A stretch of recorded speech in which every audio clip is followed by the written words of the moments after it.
Bonjour, donc voici la correction du mini TP numéro 5 dans lequel il faut améliorer une table de multiplication réalisée en cours sur le principe des boucles for.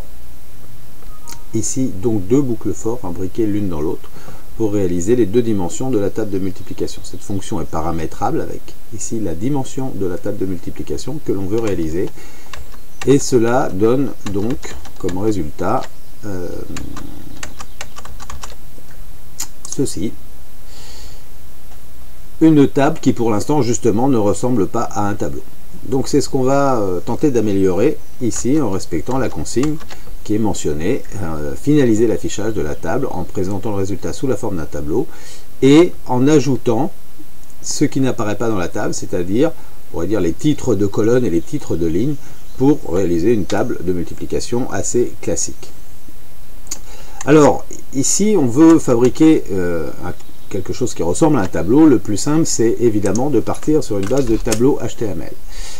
Et ce qu'il va falloir faire, c'est que dans notre fonction, on insère aux endroits opportuns les balises ouvrantes, les balises fermantes, les différents types de balises qu'il faut pour faire un tableau, c'est-à-dire balise table, tr, td, th éventuellement, on va voir, pour que une fois le script exécuté, le tableau HTML construit soit bien conforme et on pourrait dire valide.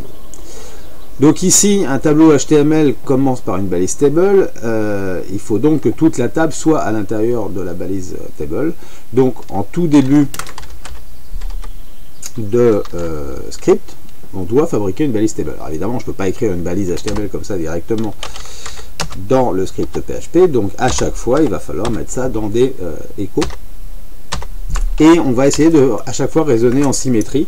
Donc le principe c'est que si j'ouvre mon tableau au tout début de mon script, je vais le fermer tout à la fin du script. Alors si je mets juste ça, que j'actualise, pour l'instant vous voyez que ça n'a pas changé grand chose, ce qui est normal. Alors ce que je vais faire aussi, c'est que je vais supprimer la balise TR qu'on avait mis provisoirement pour provoquer les retours à la ligne, pour vraiment partir du tableau brut. Donc on part de quelque chose qui est pour l'instant comme ça, tout à la suite, toutes les valeurs de la table de multiplication à la suite les unes des autres. Si on regarde dans le script, dans le source HTML fabriqué, on constate bien qu'on a la liste de nos résultats qui est là, et on constate bien qu'on a rajouté une balise table au début, une balise slash table à la fin. Donc ça c'est bon, sauf qu'il nous faut rajouter plus de structure à l'intérieur. Dans un tableau HTML, la deuxième notion, c'est la notion de ligne. Donc il va falloir, à chaque fois que le programme fabrique une nouvelle ligne, mettre des balises TR. Quand est-ce qu'on fabrique une nouvelle ligne? Quand on exécute cette boucle for. À chaque tour de la boucle for, on fabrique une nouvelle ligne. Et dans cette ligne, après, on a une deuxième boucle qui fabrique les colonnes. Ça veut dire que le début d'une ligne se fait au début du bloc de code à l'intérieur de la première boucle. Et donc ici, on va... alors, je peux copier cette ligne. On va mettre...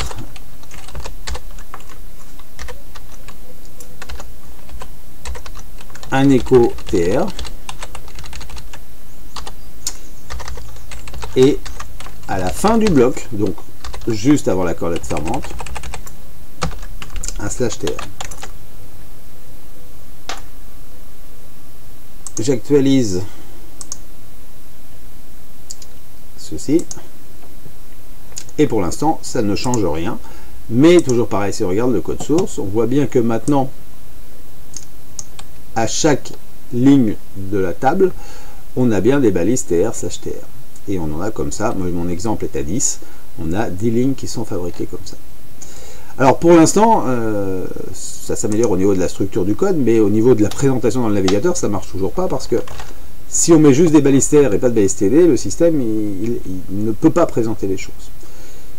Il va falloir qu'on crée à l'intérieur de cette ligne, à chaque fois que l'on met une valeur, c'est-à-dire ici, il va falloir qu'on lui dise que cette valeur, on la met dans une case du tableau, c'est-à-dire dans une balise TD. Alors on peut le faire de deux façons différentes. Je pourrais tout faire avec une concaténation, je vais le faire d'ailleurs ici.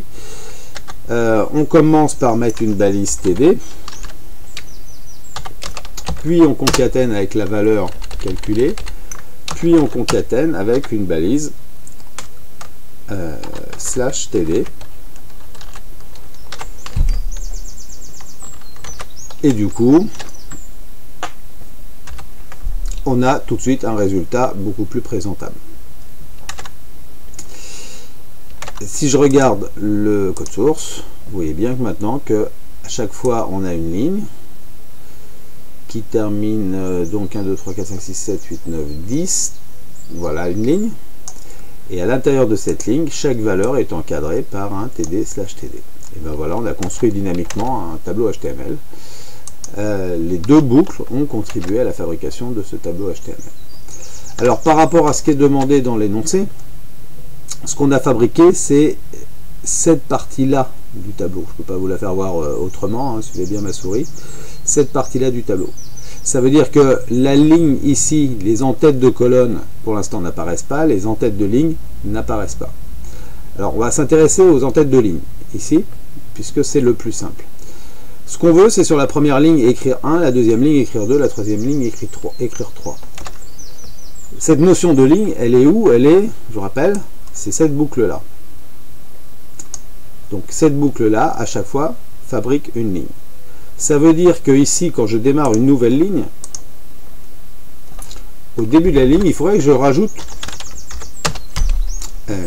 une case pour rajouter le numéro de la ligne. Alors, on va faire un peu comme la ligne 19. On va commencer par écrire une balise T.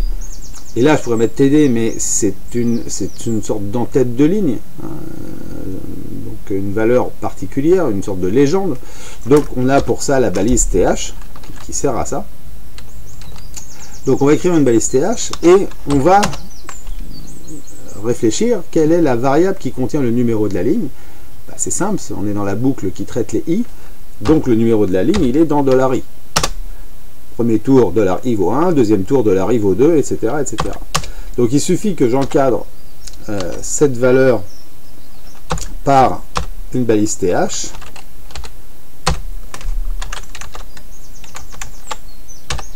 pour que vous voyez une colonne en plus qui se fabrique. Alors certes, c'est la même chose que la deuxième colonne, puisque 1 fois 1 égale 1, mais on est bien d'abord dans une colonne de légende. La deuxième chose qu'il faut réaliser, c'est les en-têtes de colonne. Alors là, c'est un peu plus compliqué, parce que là, il va falloir faire ça avant de rentrer dans la boucle. On ne peut pas le traiter dans la boucle, ou alors il faudrait partir d'une valeur 0 et se débrouiller d'une façon, enfin ça serait un peu du bricolage.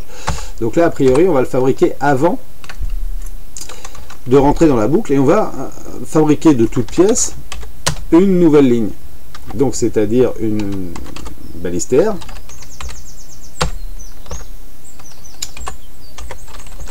un /tr,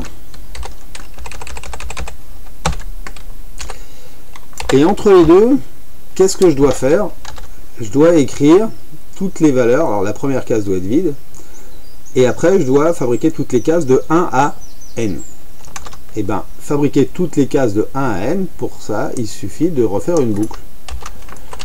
Donc, ici, je vais rajouter une boucle qui va traiter, qui va afficher les valeurs. Alors, j'ai repris i de 1 à taille, i++, donc directement, si j'écris $i, mais bien sûr, dans une case de tableau de type header, th,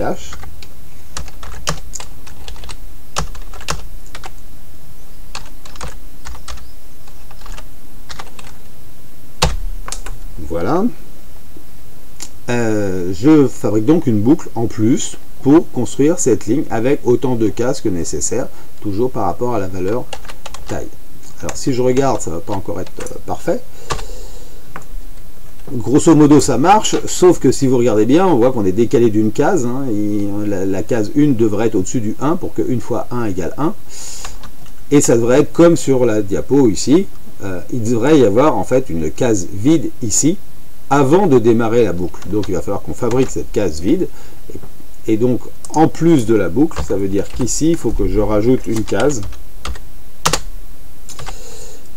Alors je vais le faire avec un TH aussi. Si on la laisse vide, en fait ça pourrait être TH ou TD, hein, c'est une case vide de toute façon.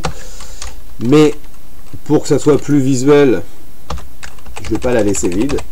Je vais mettre un grand X dedans pour représenter le symbole de la multiplication. Et du coup, ça va me donner quelque chose comme ça. Voilà, donc là quand on a fait ça, on a répondu à ce qui était demandé dans la diapo. Après le reste, c'est du style pour mettre des couleurs, et ça je vous laisserai le faire pour ceux qui veulent s'amuser avec du CSS. Je me contenterai moi, et ça sera juste pour terminer un peu rapidement, et au moins faire apparaître la notion de bordure. Je terminerai par un border égale 1, qu'il faudrait bien sûr externaliser dans un CSS pour que notre table représente quelque chose un peu plus proche de ce qui était demandé dans la diapo. Voilà, je vous remercie, à bientôt, au revoir.